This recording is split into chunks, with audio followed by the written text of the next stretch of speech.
I used to always like pull up my phone and go on like TikTok, go on Instagram Reels. Right. I'd like watch a movie, like listen to music. Right. But all of those things are just like distractions from like the real problems in your life. Right. I realized that like whenever I thought of like had like a negative thought in my brain, instead of like sitting in that discomfort, I would just like choose to dissociate and like go to like TikTok or like try to distract myself in some way. So do you think dopamine detox helped you process those negative emotions? Yeah, that's essentially what it was. Whenever I had like a negative emotion or a negative thought, I would just sit there and like maybe like you were saying, like stare at a wall or just free myself from distraction, kind of like meditate in a way. But you would actually do it, right? Because like I do it in a different way. Like I'm on the elliptical, but you would actually stare at a wall, right? Like did you? I'm not Oh, really? I was like staring straight, but I'd like sit on like my kitchen counter and just like. Okay, so you were like completely detoxed from. Yes, that's crazy. Again, I would like get away from my like electronics. I would just like focus on like.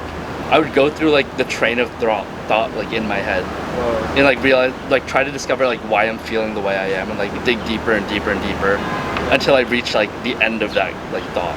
So do you think that ties into our title, the growth mindset, and how does it do so? Yeah, I think by having those like experiences of like sitting in silence and like sitting in that discomfortable like emotion, I was able to like recognize areas in which I had to improve. I realized like, oh, I wasn't happy with myself. That's part of the reason I wasn't able to like get into a successful relationship.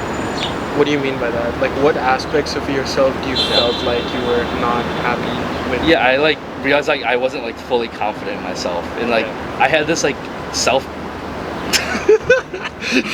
That was a bug again. That they trying to interrupt us. They really don't want me to say this. Yeah. Like I always have my blinds open like in my apartment. I always like to wake up with the sun. It's like I wake up at like 6:30 every day. Yeah. After I get up. Every day, 6:30. Yeah, ever since I moved to this building. Nah, yeah. But ever since I moved here, I like open up all the windows. So like, I don't even wake up. My alarm's set to like 7 o'clock, 8 o'clock.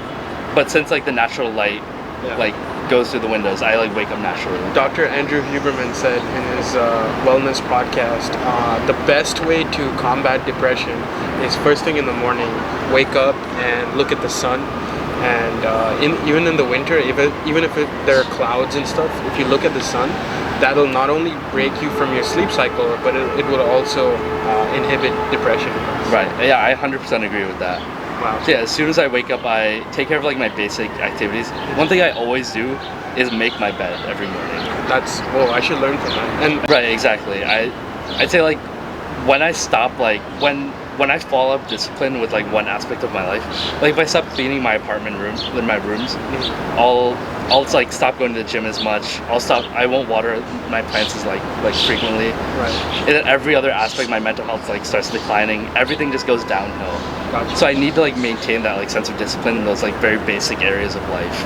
If it does go in that direction, what do you do to combat the like downward slip? You know? Yeah, that's a good question.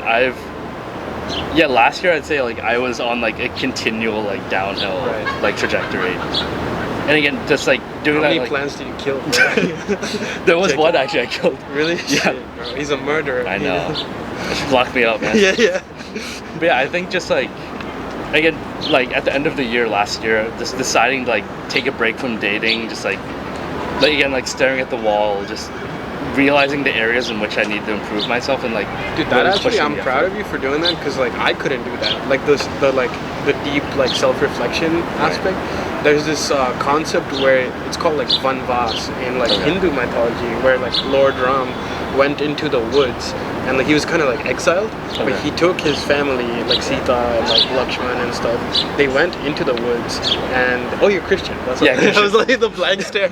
I don't know this stuff. No. Yeah, but I'll explain. So he went there and he took like 7 years or whatever. He made sure he like self-improved. Then when he came back, that's where Diwali comes from, because like they lit the path for like the returning like, same year. So it's like a festival of lights. And it was a celebration of the fact that he had to go to that exile, the self-exile.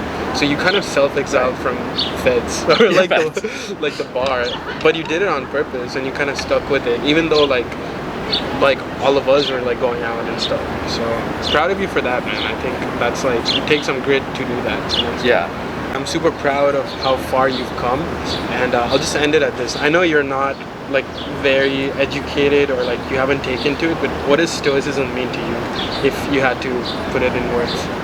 Yeah, I'd say like Stoicism is like not letting like the shit that happens in your life like bring you down, and like being able to continue moving forward regardless of what happens in your life.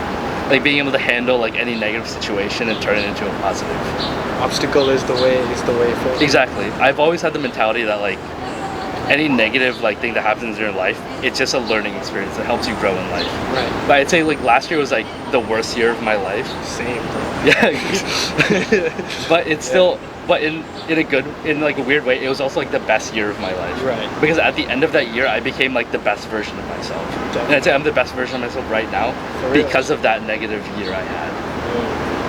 So Avis wins.